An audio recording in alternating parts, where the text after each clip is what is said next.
Welcome to the Keiser Report. I'm Max Keiser. I want to talk about trickle-down stupid. Last week, a judge in the UK dismissed a jury for being too stupid to understand even the most basic English words or concepts of trial by jury, like guilty beyond a reasonable doubt. What's that, they asked? Or how the British media mocked the stupid jury of morons and idiots. And yet, does the British media snicker when finance ministers, banking regulators, departments of justice, and presidents of the United States ask, when presented with evidence of LIBOR rigging, market manipulation, fraudulent selling of securities, money laundering, but is this a crime, they ask? Can bankers ever be guilty, they ask, stupidly. U.S. Attorney General Eric Holder, when presented with not only evidence of a crime, but a frickin' confession of HSBC's guilt for drug money laundering and terrorism financing, asks, should I, as head of the U.S. Justice Department, charge them with a crime? Or how about President Obama, when asked why his Justice Department had done nothing against the criminals responsible for the smoldering wreck of a financial system right there in front of his own two eyes, asks, well, weren't the bankers just taking advantage of loopholes? That's just like destructive impact caused by bankers. Wasn't necessarily illegal. Was it, Stacy? Indeed, Max, and we see these destructive impacts around the world in the elite circles, and every single time they act like a moronic jury that doesn't understand the concept of guilt or innocence, and yet they're not dismissed from their role as a juror. They don't even qualify to be on the jury on any case in the UK. And here we have LIBOR settling still not clean despite scandal. So this is Gary Gensler, chairman of the Commodity Futures Trading Commission, one of the regulators overseeing LIBOR rate setting and the bankers that control that. He suggested that the LIBOR rate was often completely made up. It had to be made up, he said, because, of course, there was no interbank lending, so they just made up a number. And then he said, speaking of the scandal, Mr. Gensler spoke of pervasive rigging and said authorities could not guarantee the rate is fraud-free, but refused to criticize the FSA or suggest that setting the rate should be moved to the United States. Yeah. Gary Gensler. Well, his name pops up over and over again, doesn't it? You know, he's part of these, he's on the regulatory side of the fraud, of the five fingers of death. You know, you've got the rating agencies, the regulators, the bankers, the media, etc. You know, he's part of the regulating fraud. So, well, comparing it again to this jury here in the UK, they also asked, you know, can we use information not presented, evidence not presented to the court to determine whether this woman is guilty or not? Here, he's been presented with all the evidence. He's saying there's still pervasive rigging, they're still rigging the rates, and he's still saying, well, can we use signs of innocence not actually presented in this case? Right. Just to recap here, you had a jury trial here in the UK where the jury was too stupid to understand the instructions from the judge. Like, they didn't know what reasonable doubt meant. So they were dismissed. They have to retry this case because the jury is too stupid. You know, it reminds me of the Frank Quattrone defense. Frank Quattrone of Credit Suisse, during the dot-com scandal, he was engaged in illegal laddering of IPOs, and he got off because the jury was too stupid to understand his financial crimes. Well, that's a little bit more complicated. These are very, very, very basic, simple, fundamental concepts of jury law. Is guilt beyond a reasonable doubt? Yeah, I believe they used the phrase a deficit of comprehension or deficit of basic understanding. Yes. It was a polite way of saying you're frickin' brain dead, get out of my courthouse before we throw you in jail for being too stupid. Well, in this case, there were thousands of emails between thousands of traders, or actually a few dozen traders, saying, set the LIBOR rate at a rate that is not true. Rig it for me. And they're saying that this is somehow complicated, that we can't do anything about it because there are signs of innocence outside this circle of the actual crime. Right, there's an innocent act being committed somewhere in the universe, so should we apply a standard of guilt to this admission of guilt by HSBC? Yes. HSBC admitted that they were laundering money and financing terrorism. But somebody somewhere did an innocent act, something in a parallel universe, perhaps. So can we call the HSBC guilty? Can we say, oh wow, there's 30,000 Mexicans headless because of the money laundering that HSBC aided and abetted as terrorists, but should we care? Because after all, somebody committed an innocent act somewhere, so they're not guilty.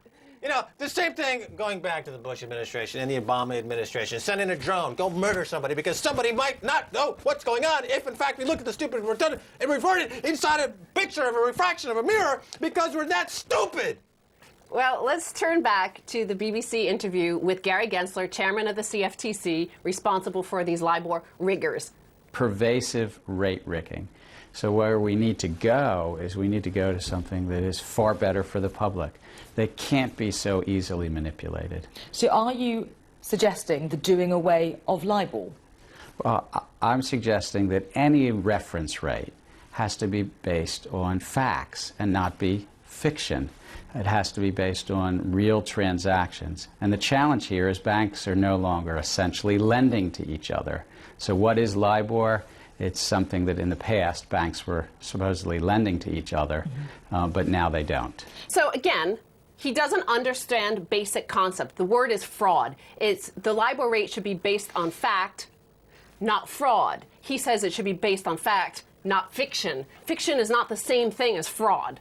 No, well, but it is in this case. The LIBOR rate is just a rate they pull out of their butt to help in committing fraud. Gary Gensler knows that. He has admitted so on several occasions. But, of course, somebody somewhere is looking at a reflection of themselves through a convex mirror of Gary Gensler's own dementia, so therefore it's okay. Yeah, and it's trickle-down stupid because, again, it's no wonder you see this throughout the world, throughout history, is if the elite, the people who rule the society, act like criminals, crooks, corrupt officials, and they can't find any evidence of any crime by any banker, despite all of the evidence that is obvious to everybody else, then of course the population won't understand what guilt is beyond a reasonable doubt. Right. I mean, here you have Gary Gensler who's acting like a moron. He's acting like a full-fledged, certifiable man of diminished mental capacity, who, under any other circumstances, you would see this guy and you'd say he needs to be either in a straitjacket, on drugs, or put in a home for the mentally disadvantaged. But he has a job as regulator to the CFTC. So here you have jurists who show up at the jury, and they'll say, well, our standard of intelligence should be at least, you know, comparable to Gary Gensler, who's running a big government agency. So then when they start to spew insanity out of their mouth, and it becomes apparent that they have the education of not even a kindergarten student, and then why is the judge dismissing this jury? This is the jury of their peers. This is the population that Gary Gensler and Lloyd Blankfein and Jamie Dimon and Stephen Hester and George Osborne. This is the population they've created of cretins. This is the jury system. They should put this guy, Gary Gensler, in front of this jury of cretins and have them lay a judgment upon his head, and they shall smite him. Well, okay, so CFTC also failed to identify any sign of any crime at MF Global when John Corzine reached into client funds, took it, and gave it to JP Morgan. He was unable to find any sort of evidence of a crime there. This is an idiocracy. This is where people don't know, remember in the future in this film, that the population of America didn't know that you had to water plants. Now that I think about it, why is the judge casting aspersions toward these idiot jurists? Doesn't he understand the state of the society that we're in today? The judge needs to recuse himself for having a greater than sixth grade education. We need stupider judges to handle stupider jurists to go after stupid bankers committing stupid crimes. Right on. Now, here's another crime that has happened on the international stage. We saw this happening live, and everybody acted like, no, Nicolas Sarkozy can't be guilty of anything. He has no ulterior motive in Tunisia or in Libya or any other place that France decides to invade. Tunisia's ex-dictator Ben Ali smuggled £62 million in gold via France. Gold ingots worth up to 72 million euros or 62 million pounds were smuggled out of Tunisia via France by former dictator Ben Ali and his wife Leila Trabelsi, despite EU sanctions freezing the family assets. So, Max, shortly after the government was toppled, mules posing as passengers took suitcases, each filled with up to 40 kilos of gold through various French airports, including Nice, Marseille, and Paris. It continued up until last week, when was the last time they went through there. Oh, well, I thought you were going to say the mules ended up in a finished lasagna.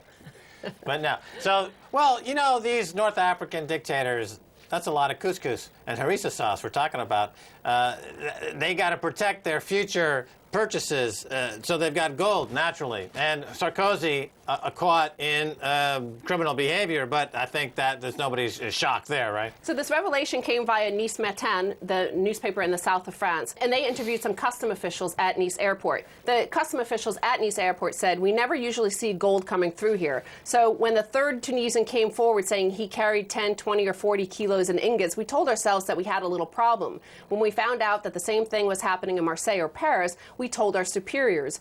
But we were never asked to intervene. So, Max, relate this to the story about the jurors, where no guilt can be found because they don't know what beyond a reasonable doubt means. Well, yeah, the trickle-down stupidity, as you mentioned. So stupidity and cretinism is now endemic throughout the entire system. And you have it from Sarkozy, who's a guy who likes to take bribes, going down to the airport officials who, of course, take bribes, for African dictators who also take bribes. And meanwhile, the only currency worth anything is gold, and that is proven quite convincingly by this story. That and harissa sauce with little couscous is what I like to have when I'm going Moroccan. Well, of course, that brings up the stupidest judge and regulator of them all, which was Ben Bernanke. When he was asked is gold money, he said, I don't think so. Is gold money? Well, Ben Bernanke is a perfect example of somebody who's had a lobotomy for the sake of neoliberal economics. Here's a man who can't add 2 plus 2. Here's a man who believes that by printing money ad infinitum, you're going to strengthen the value of that currency. Here's a man who believes that the scarcity value of gold makes it invalid as a form of currency. Here's a man who is quite possibly the stupidest man in America. He's stupider than the jurist. He's stupider than the judge. He's stupider than the airport clearance people. He could be the stupidest man in America, and of course that qualifies him to be the Federal Reserve Chairman. Thank you, Stacy Herbert. All right, well, thanks for being on the Keiser Report. Thank you, Max. All right, and that's going to do it for this half of the Keiser Report. Stay tuned for the second half, a whole lot more.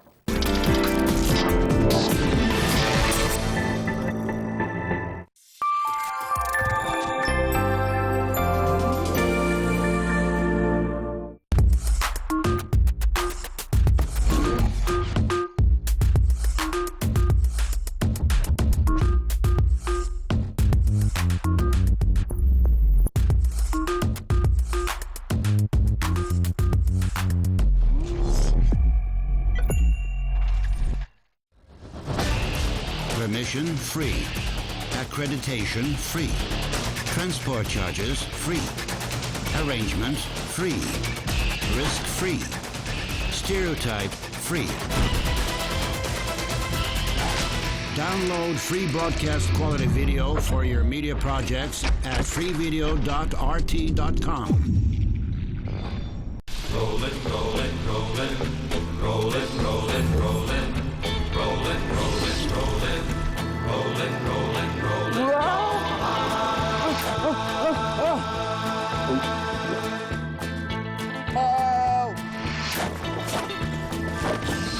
Rollin', rollin', rollin', though the streams are swollen, keep them doggies rollin' hard.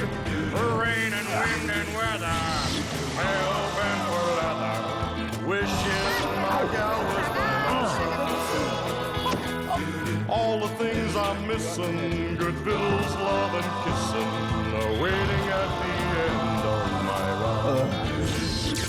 Move 'em on, hit 'em up, move 'em on, hit 'em up, rawhide, cut 'em out, ride 'em in, cut 'em out, ride 'em in, rawhide.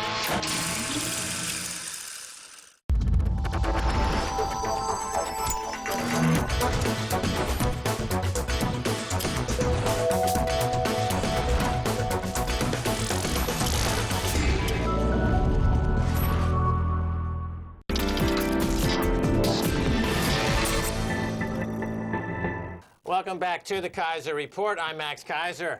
I'm pleased to welcome to our studio world-renowned mathematician and monetary scientist, Professor Antal Fekete of the new Austrian School of Economics and Fekete Research.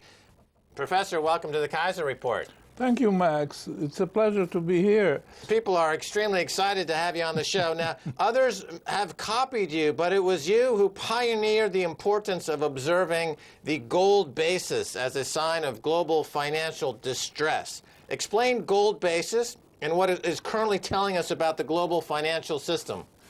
You should think of the gold basis as the most sensitive economic indicator anywhere, ever. A lot of people talk about the gold price, that it's being manipulated.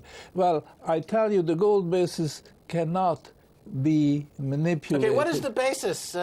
Break it down for us. I tell you. The basis is very simply the difference between the cash price of gold and the future price of gold, because there's a cash market for gold and there's a futures market, and the prices diverge. And the difference is very, very sensitive. And it tells you a whole story which would take several lectures to explain. But what we are talking about here specifically is the nearest future, the one which will mature within a month or so. And that is the basis. And there are two things about the gold basis to remember. One is that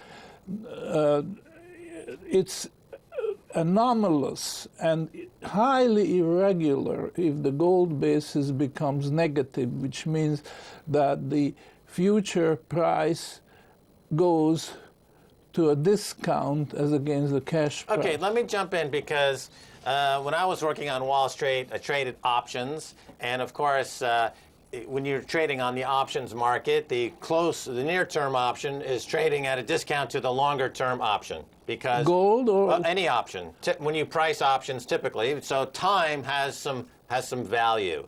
Yes. And you see that premium, the time premium, and you see that quite clearly. So what you're describing is that if you look at gold and you look at the way that the futures contracts are traded for gold, a normal configuration, a so-called contango, yes, would be that the near-term contract is trading at a discount to the longer-term contract because time has money, effectively. Now, occasionally, the longer-term contract trades at a discount to the short-term contract. This is called backwardation, correct? No, not quite, because you emphasize the difference between two futures contracts, a nearby and a distant. But what I am emphasizing is the difference between the cash, immediate, right here and now, and the nearest future. They are not the same. They don't vary together. And the most important one is what I'm talking about, difference between cash and the nearest future. I guess the reason why there is some, I guess you could call it confusion, is that the price that we see quoted in the paper or on the news is the futures price or the paper price. The future price and paper price are not really the same. Correct. We don't usually see the cash price, do we? We see the paper price only. That's right. So isn't that right there an indication that this market is not giving us accurate signals? Definitely. I agree with that. And that's not by accident. It's by design. Those in whose interest it is to put a cap on the gold price forever, so to speak, they want to conceal the actual cash price. You have to dig into the market to find that out. So let's dig into this market. The cash price in London, it's quoted twice a day. That's the fixed price, the London fix. Is that a cash price? It's supposed to be a cash price. However, I would say it's manipulated. Like LIBOR is manipulated? Okay. Same thing. So where does one find a cash price? Call up a bullion bank and say that, quote me the bid and offer. And then they may decline. But if they want your business, then they will give you a quote. And if the difference is small enough, then you can trust it. If a wide spread then I wouldn't trust their quotation. It's interesting because the cash price, as you are describing it, is not as readily available or as easy to find or to see. Or even difficult to find. Difficult to find. Now, why is, and you say it's by design.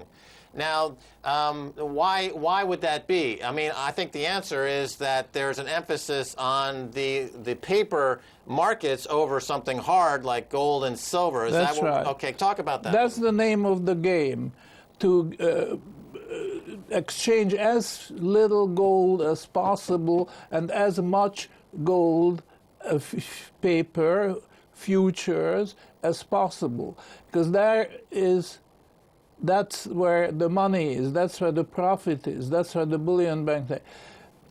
Nobody in the gold business wants to see gold flow out. And that is historically the reason why governments have gone off the gold standard, because gold was flowing out, and they tried to devise ways and means to stop or slow down that flow.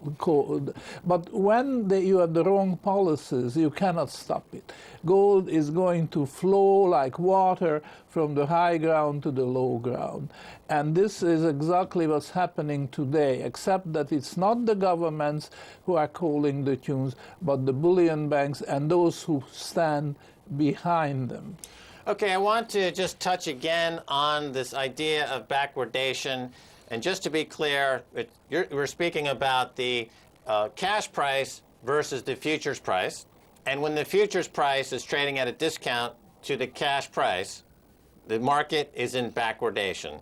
Is it correct? Yes. Okay, now yes. Is it true? Can we also say that currently we've seen gold in backwardation? We've seen the futures price trading at a discount to the cash price. I would observe that and this is true for silver as well, you see paper contracts being dumped onto the market as a way to force that price down, as a way to manipulate that price. That's not the way I see it. Okay. I see a tremendous, unusual demand for the cash. So I would say, well, in a way you are right too, because it's a distrust in the futures market.